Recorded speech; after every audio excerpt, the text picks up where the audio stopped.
सर्वांग motivation channel में आपका स्वागत है। दोस्तों, आज के समय में पैसा कमाना इतना मुश्किल नहीं है, उससे भी ज़्यादा मुश्किल है पैसों को संभाल कर रखना। इस दुनिया में बहुत लोग ऐसे होते हैं जिनके पास कुछ पैसा क्या आ जाता है, वो लोग घमंड में हो जाते हैं। वो लोग पैसों के नियम को जानते ही नहीं। आपने ध्यान दिया होगा कि सरस्वती की तस्वीर हमेशा बैठी होती है और लक्ष्मी की तस्वीर सीधी रहती है।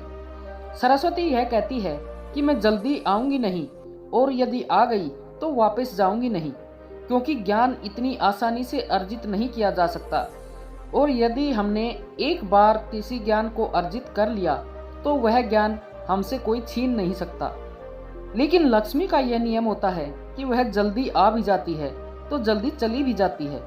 यदि किसी इंसान को सही तरीके से रखना नहीं आया तो बहुत जल्दी उस घर से निकल जाती है। आज की इस कहानी में आपको 6 ऐसे खर्च बताए जाएंगे जिन्हें आपको आज और अभी से ही बंद कर देना चाहिए, तो ही आप पैसों के सही नियम को समझ पाएंगे। आप कितना कमाते हैं यह जरूरी नहीं है, आप जितना भी कमाते हैं इसमें से आप अपना खर्चा इन 6 जगहों पर कम कर दो। धीरे धीरे आपके घर में धन रुकना शुरू हो जाएगा। आपको खुद को लगेगा कि सच में हमारे घर में पैसा रुकना शुरू हो गया है। और अमीर बनने का सबसे पहला रास्ता यही होता है कि अपने खर्च को कम कर दो और ज़्यादा पैसा कमाने का तरीका ढूंढो। तो चलिए जानते हैं इस कहानी के माध्यम से कि वह कौन सी 6 चीज़ें हैं जहां हमें पैसा खर्च नहीं करना चाहिए।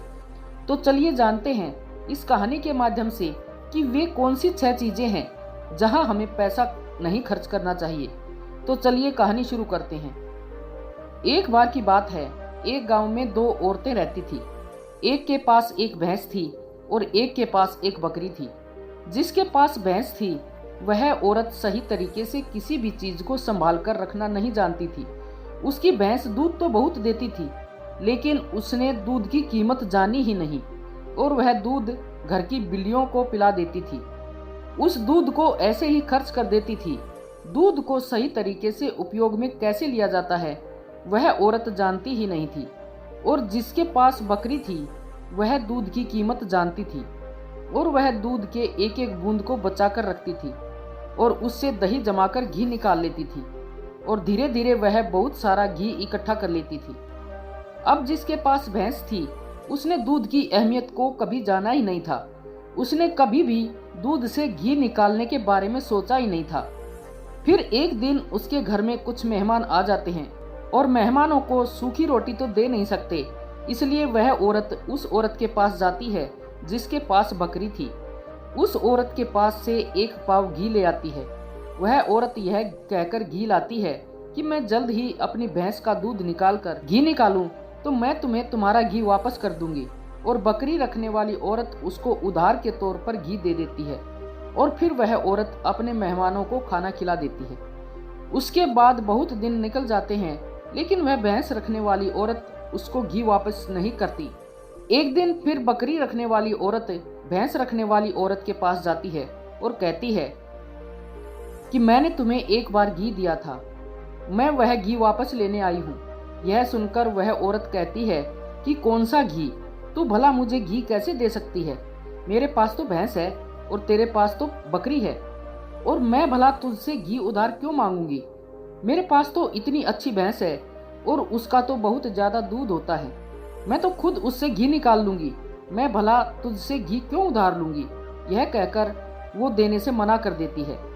और फिर बकरी रखने वाली औरत वापस आ जाती है, क्योंकि उसको पता था कि कोई भी अब मेरी बात पर विश्वास नहीं करेगा, क्योंकि उसके पास तो भैंस है। लेकिन फिर भी उसने कई लोगों से ये बात बताई। इस बात को कोई मानने को तैयार ही नहीं था। सबका जवाब एक सा था कि भला भैंस रखने वाला इंसान बकरी रखने वाले से घी उधार क्यों लेगा। यह बात कोई भी मानने को तैयार नहीं था। उसी गांव के बाहर एक गुरु रहते थे और फिर वह बकरी रखने वाली औरत उस गुरु के पास जाती है और उन्हें अपनी सारी समस्याएं बताती है। उसके बाद उस गुरु ने भैंस रखने वाली औरत को बुलवा लिया और फिर वह औरत भी उस गुरु के पास पहुंच जाती है और वह भी अपनी बात बताते हुए कहती है कि गुरुदेव, यह झूठ बोल रही है, मेरे पास तो भैंस है और भला मैं इससे घी क्यों लूंगी? अब उस गुरु को इसका फैसला करना था कि क्या सच में भैंस रखने वाली औरत ने बकरी रखने वाली औरत से घी उधार लिया है या नहीं, क्योंकि बकरी का दूध तो बहुत कम होता है और भैंस का तो बहुत ज्यादा होता है। तो क्या जरूरत हो गई कि एक भैंस वाली को बकरी वाली से घी उधार लेना पड़ा। अब गुरु बहुत देर तक सोचते हैं और उसके बाद दोनों औरतों को अपने पास बुलाकर एक एक लोटा पानी देते हुए कहते हैं कि ये पानी लेकर जाओ और दोनों ही अच्छे से हाथ पैर धोकर आओ। अब एक लोटा पानी देखकर भैंस रखने वाली औरत कहती है कि गुरुदेव, सिर्फ एक लोटा पानी से हाथ पैर कैसे धो पाऊंगी। लेकिन बकरी रखने वाली औरत उस लोटे को लेकर चली जाती है और वह अच्छे से अपने हाथ पैर धोती है और उसके बाद भी वह लोटे के अंदर कुछ पानी बचा कर लाती है और वापस गुरु के पास आ जाती है। लेकिन वह भैंस रखने वाली औरत लोटा लेकर आती है और उसने तो सिर्फ अपने हाथ धोए और उस लोटे को खाली करके वापस ले आती है। दोनों ने वापस लाकर लोटे रख दिए। तभी वे गुरु कहते हैं कि भैंस रखने वाली औरत ने बकरी रखने वाली औरत से घी लिया था और उसे घी वापस करना चाहिए। अब जो गांव के लोग पास में बैठे थे उन्होंने कहा, गुरुदेव, इससे कैसे साबित हो सकता है कि भैंस रखने वाली औरत ने बकरी रखने वाली औरत से घी उधार लिया है। उसके बाद वे गुरु कहते हैं कि जरा इन लोटों पर ध्यान दो। इस औरत ने लोटे में इतना पानी बचा भी लिया और हाथ पैर मुंह सब धो भी लिए। ये होता है किसी भी चीज की अहमियत को समझना। दूसरी औरत ने सिर्फ हाथ धोकर ही लोटे का सारा पानी खत्म कर दिया, क्योंकि उसको इस पानी की कीमत नहीं पता थी। और जिस चीज की हमको कोई कदर नहीं होती, वो भले ही हमारे पास कितनी भी हो, वह नष्ट हो ही जाती है, वह खत्म हो ही जाती है। और यदि हमारे पास कोई भी चीज कम है और यदि हम उसको सही तरीके से इस्तेमाल में लेते हैं और उसकी कीमत को जानते हैं, तो जरूर उससे हम फायदा ले सकते हैं। जैसे कि बकरी रखने वाली औरत ने दूध बचाकर उससे मक्खन निकाला और उससे घी बनाया, और भैंस रखने वाली औरत ने दूध की कदर नहीं की, इसलिए इतना दूध होने के बावजूद भी उसके घर में मेहमानों के लिए घी नहीं था। यह बात सत्य है। उसके बाद भैंस रखने वाली औरत उस गुरु के चरणों में गिर जाती है और कहती है कि महाराज, मुझे क्षमा कर दीजिए, मैं अभी जाकर उसको घी वापस दे दूंगी। उसके बाद वे गुरु कहते हैं कि बूंद बूंद से सागर भरता है। हमारे पूर्वजों ने ये कहावत यूं ही नहीं बनाई। हमारी छोटी छोटी बचत हमारे भविष्य में एक महत्वपूर्ण लाभ बनकर हमें मिलती है, और यह बात बहुत ही कम लोग जान पाते हैं। और यही बात हमारे घर में लक्ष्मी पर लागू होती है। यदि हम लक्ष्मी को बचाएंगे तो वही लक्ष्मी हमें भविष्य में अधिक लाभ बनकर मिलेगी। अब जानते हैं उन 6 खर्चों के बारे में जो हमें आज से ही बंद कर देने चाहिए। सबसे पहला खर्च है दिखावे का खर्च। आपके अगल बगल में किसी ने महंगी कार ले ली है तो अब आपके मन में जलन होने लगती है कि मुझे भी जल्द ही कार लेनी है, और यही दिखावे का खर्च आपको पूरी उम्र गरीब बनाकर रखता है। हम में से बहुत से लोग ऐसे होते हैं जो सिर्फ दिखावे के चक्कर में ही बहुत सारा ऐसा सामान उठा लाते हैं जिससे कि दूसरों के सामने अपना रुतबा अधिक हो सके। कार ले लेना, महंगे जेवर ले लेना, महंगे मोबाइल ले लेना, या फिर कोई ऐसी महंगी चीज खरीद लेना जिसकी हमें हमारी जिंदगी में कोई जरूरत भी नहीं होती। और जब उन्हें कोई समझाता है तो कहते हैं कि हम किसी से कम है क्या। वे लोग ये नहीं समझते कि इससे हमारा सिर्फ नुकसान होता है, ना कि कुछ फायदा। यदि आपको सच में अमीरी के रास्ते पर चलना है तो ये सारे खर्चे सबसे पहले आपको बंद करने होंगे और वही पैसा कहीं इन्वेस्ट करना सीखना होगा। इसका मतलब ये नहीं है कि आप अपने शौक पूरे ना करें। इसका मतलब है कि जिस चीज की आपको जरूरत है बस आप वही लो, किसी को देखकर कोई सामान बिल्कुल ना लें। दूसरी बात है कंपनियों की स्कीम से दूर रहना। अपने सामान की बिक्री अधिक करने के लिए अलग अलग ब्रांड की जो कंपनियां होती हैं वे लुभाने की एक स्कीम लाती हैं, लेकिन यह उनकी मार्केटिंग करने की रणनीति होती है जो हम लोग समझ नहीं पाते, और बहुत सारे लोग अलग अलग स्कीम के चक्कर में वे चीजें भी खरीद लेते हैं जिनकी उन्हें जरूरत भी नहीं होती। यदि हम मार्केट में जाते हैं और हमें पता चलता है कि 50% डिस्काउंट के अंदर वॉच मिल रही है, बल्कि हमारे घर में तो 2-4 वॉच रखी हुई हैं, लेकिन फिर भी हम उस वॉच को खरीद लेते हैं। हम लोग यह नहीं समझ पाते कि ये सब मार्केटिंग करने की रणनीति होती है। इससे हमें फायदा नहीं होता, बल्कि कंपनी को ही फायदा होता है। इसलिए ऐसे शौक कभी ना पालें, क्योंकि यही गरीब होने का सबसे महत्वपूर्ण कारण भी होता है। क्योंकि जिस चीज की हमें जरूरत नहीं है और उसी चीज में हम लक्ष्मी को खर्च कर देते हैं, तो उससे हमारे घर की लक्ष्मी नाराज हो जाती है और फिर धीरे धीरे हमारे घर से निकलने लगती है। तीसरा खर्च है कर्ज। आज के समय में ज्यादातर लोग कर्ज लेकर महंगी महंगी चीज खरीद लेते हैं, जैसे कि कार, बंगला, मोबाइल, और फिर उसका पैसा भरते रहते हैं। जैसे कि आजकल हम लोग क्रेडिट कार्ड का इस्तेमाल करते हैं। क्रेडिट कार्ड हमें पैसे खर्च करने के लिए कहता है। जो पैसा हमारे पास है या फिर जो पैसा हमारे पास आने वाला है और उस पैसे को हम खर्च कर देते हैं, तो जरा सोचिए कि हम अमीर कैसे बन पाएंगे।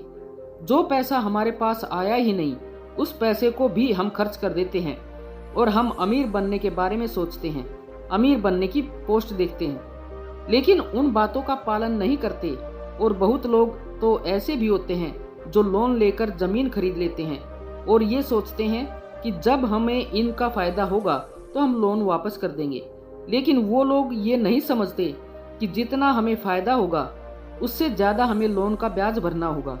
तो दोस्तों, ऐसा काम कभी ना करें, कर्ज लेकर कोई भी चीज़ ना खरीदें। चौथी और सबसे अच्छी बात यह है कि आप अपने पैसों को कैश में रखकर ही खर्च करें। कभी भी मोबाइल फोन के किसी भी ऐप का प्रयोग करके पैसा खर्च ना करें। आपको शायद पता नहीं होगा कि आप कोई भी सामान खरीदते हो और फिर फोन से पेमेंट करते हो, तो आपको आपके पैसे खर्च होने की ज्यादा तकलीफ नहीं होती, क्योंकि वो पैसा आपकी जेब से नहीं जा रहा। लेकिन वहीं पर यदि आप अपने जेब से पैसा निकाल कर खर्च करते हैं, तो आपको महसूस तो होगा कि पैसा खर्च हो रहा है। अगर आपको यकीन ना आए तो आप ऐसा करके देख लेना। बाजार जाना और फिर किसी भी सामान का पैसा अपने फोन से पे करना, जिससे आपको ज़्यादा महसूस नहीं होगा कि आपका पैसा खर्च हो रहा है। लेकिन जिस दिन आप अपनी जेब से पैसा निकाल कर दोगे, तो उस दिन आपको ज़रूर लगेगा कि पैसा जेब से जा रहा है, मेरा पैसा खर्च हो रहा है, ज़्यादा पैसा खर्च हो रहा है। पांचवी बात आपको ध्यान रखनी है, अपनी भावनाओं पर काबू रखना। अगर आपको कोई चीज़ पसंद आ रही है और आप उसे खरीदना चाहते हैं, तो सबसे पहले यह देख लें कि वाकई क्या इस चीज़ की आपको ज़रूरत है। क्योंकि बहुत से लोग कोई चीज़ पसंद आने पर उसे तुरंत खरीद लेते हैं। कई बार तो ऐसा भी होता है कि कोई स्कीम वाले आते हैं जो हमें लुभाने वाली चीज़ें लेकर आते हैं और हमें वह चीज़ पसंद आ जाती है और हम उसे तुरंत खरीद लेते हैं।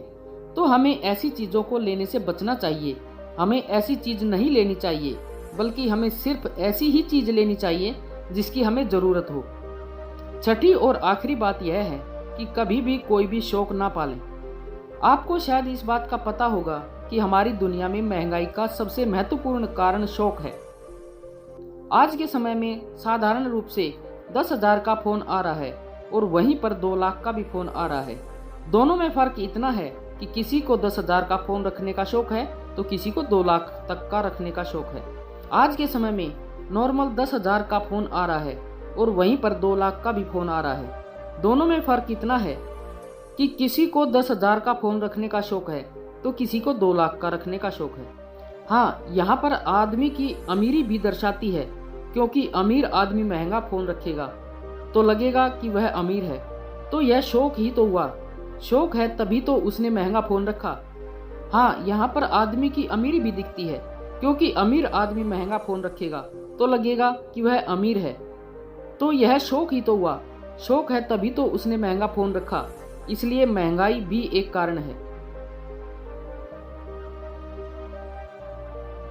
इसलिए महंगाई का कारण है।